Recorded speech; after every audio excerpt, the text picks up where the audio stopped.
Bom dia, meninos e meninas. Aqui eu vou passar umas orientações para vocês conseguirem fazer a atividade de recuperação do segundo bimestre. O exercício 1, a primeira coisa que você tem que saber é essa sequência aqui de distribuição eletrônica, tá? Não pode modificar essa sequência. E você tem que saber que cada subnível suporta uma quantidade específica de elétrons. O S2, o P6, o D10 e o F14.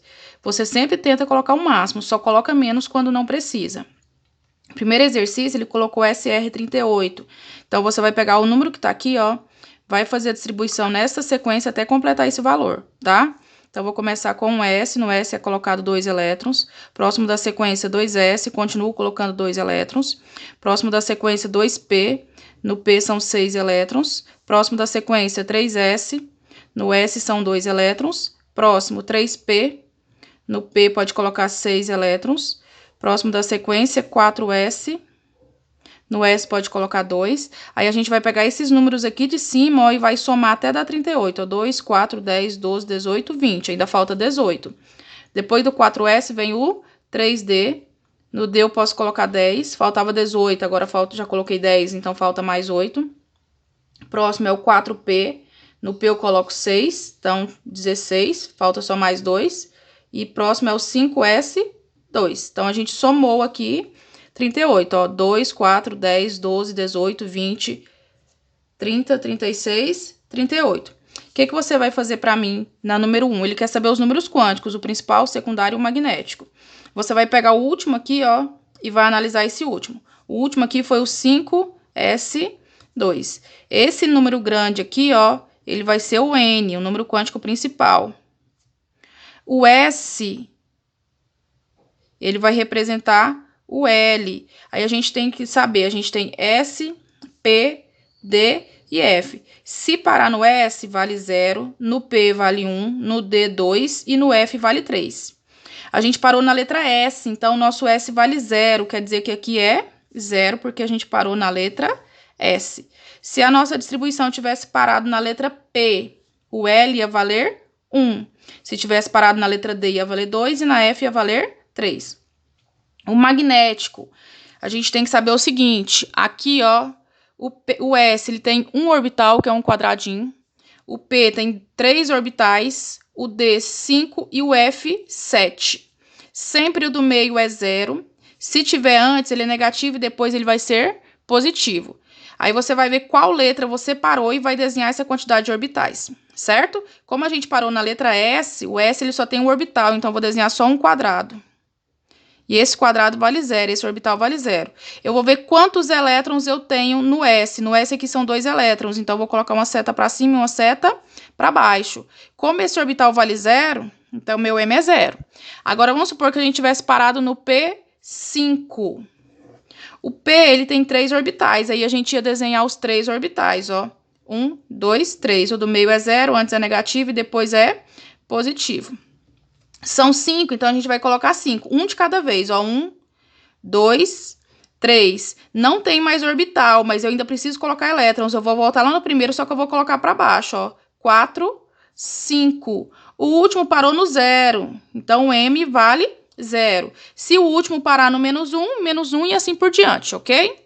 Exercício 2, ele pede para a gente fazer a interação eletrostática e a ligação iônica. Como que você vai fazer isso? Ele deu Na e O. Eu vou fazer a distribuição do Na, que é 11, e o O, que é 8. Vou seguir aquela sequência. Peguei aqui a sequência. Os números de cima tem que somar o 11 e os números de cima tem que somar 8. Vou na maior camada. A camada é esse número grande que está aqui na frente, ó. A maior camada é a camada 3, nesse caso aqui, ó. Ela só tem um elétron. Vou ver quanto que falta para ela ficar estável, que são 8 elétrons. No caso, faltam 7 elétrons. Primeira parte sempre é positiva, ganha. Segunda parte sempre negativa, perde, tá? Perdão. Primeira parte positiva, segunda parte negativa. Primeira parte perde, segunda parte ganha, tá? Aqui a maior camada, ó, eu tenho camada 1 e camada 2. A camada 2, ela apareceu 2 vezes, então eu vou somar. Ó, 2 com 4 deu 6 elétrons. Vou ver quanto que falta para ficar estável com 8. Faltam 2. Primeiro perde positivo, segundo ganha negativo. Sempre o primeiro perde positivo, o segundo ganha negativo. Vou circular o menor valor. O menor valor do primeiro é 1 e o menor valor do segundo é o 2. Aí eu vou copiar o símbolo do Na e do O. Lá no Na eu vou colocar mais 1, porque o menor valor era o mais e era o 1, tá? Então eu vou colocar mais 1. No O eu vou colocar menos, porque ele ficou na parte negativa, ele ficou na segunda parte, e o 2. Então eu vou colocar menos 2, ó. Certo? Isso aqui é carga. Vai ter exercício que vai perguntar qual que é a carga mais provável desse íon. Você vai fazer a distribuição, vai fazer a quantidade de elétrons igual nós fizemos, vai ver quanto que falta para ficar estável e vai circular o menor valor. Primeiro sempre positivo, segundo negativo. O Na nesse caso tem carga mais 1 e o O tem carga menos 2. Então vai ter exercício que vai perguntar só qual é a carga, tá? Aí, o que a gente vai fazer aqui? A gente vai fazer a fórmula iônica. Vou manter os símbolos e vou inverter os números. O 2 que está em cima do O, ele vai para baixo do Na. E o 1 que está em cima do Na vai para baixo do O. Só que na química a gente não coloca o número 1, então vai ficar Na2O. Isso quer dizer que quando a gente for desenhar, a gente vai colocar 2 Na e só um O. Aí eu vou lá na primeira parte. O Na ele tem um elétron na primeira parte, então ele tem um ponto. Cada Na tem um ponto, um elétron.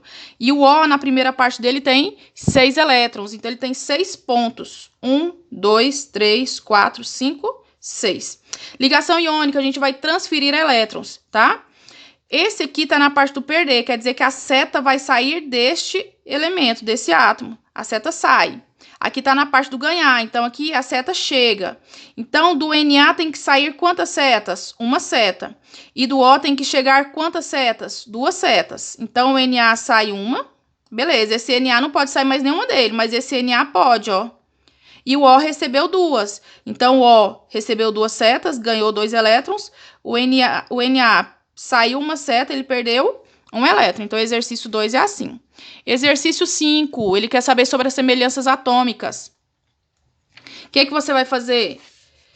Isótopos têm o mesmo número de prótons. Prótons é Z, é número atômico. Isóbaros têm o mesmo número de massa, que é o A. Isótons têm o mesmo número de nêutrons. E isoeletrônicos, o mesmo número de elétrons, tá? Então, o que a gente vai observar? Ele te deu alguns elementos com algumas letras hipotéticas. Ele colocou um número em cima e um número embaixo. O número de cima sempre vai ser o A. O número de baixo sempre vai ser o Z. Se você pegar o A menos o Z, o de cima menos o de baixo, você vai ter o N. Ok? Então, aqui, ó, qual que é o número que está em cima do X? É o 40, então o A dele vale 40. Qual que é o número que está embaixo? É o 30, então o Z dele vale 30. Se eu pegar o 40 menos o 30, eu vou ter 10. Então, o de cima menos o de baixo é o número de nêutrons. Número de prótons e número de elétrons você vai tirar do Z, tá? Aqui não tem nenhum sinal positivo nem negativo, então o número de prótons e o número de elétrons são iguais, nesse caso são 30. Aqui o número que está em cima, 40, então ele é o A. O número que está embaixo, 10, então ele é o Z. Se eu pegar o de cima menos o de baixo, 40 menos 10 vai dar 30, então ele é o N. Aqui não tem nenhum sinal, quer dizer que o prótons e elétrons vão ser igual ao Z, que nesse caso é 10. Aqui, ó, o número que está em cima, 30. Número que está embaixo, 20. Se eu pegar o de cima menos o de baixo, vai dar 10. Agora, se eu pegar aqui, ó, se você observar, esse aqui ele tem sinal, ele tem menos 2. Então, o número de prótons e de elétrons vão ser diferentes. O próton sempre vai ser igual ao Z. Se o Z é 20, o prótons é 20. Só que o elétrons ele não pode ser igual porque aqui está negativo, tá? Se ele tiver negativo, quer dizer que ele vai ganhar mais 2. Se ele tiver positivo, ele vai perder aquela quantidade. Se aqui ele estava com 20 e ele ganhou 2, ele foi para 22, certo? Então, negativo, você soma o valor, positivo, você subtrai aquele valor do Z, tá? O Z era 20, somei 2, ficou com 22. Agora, eu quero saber se eu tenho alguma semelhança. Se você observar, aqui o A é 40, aqui também o A é 40. Então, X e Z têm o mesmo A. Se eles têm o mesmo A, eles são isóbaros. Então, X e Z são isóbaros. Aqui, ó, o N. O N aqui é 10, aqui o N também é 10, certo? N é nêutrons, então isótonos, mesmo número de nêutrons. Então, eu coloco aqui, ó, que isótono é o X e o D, certo? Se você observar, não tem nenhum outro que repete, ó. 30, 10 e 20, então o Z não repete, então não tem isótopos. E o número de elétrons? 30, 10 e 22. Eles não repetem, então não tem isoeletrônicos, tá? Então, esse é o resuminho para você resolver a atividade de recuperação referente ao segundo bimestre, ok?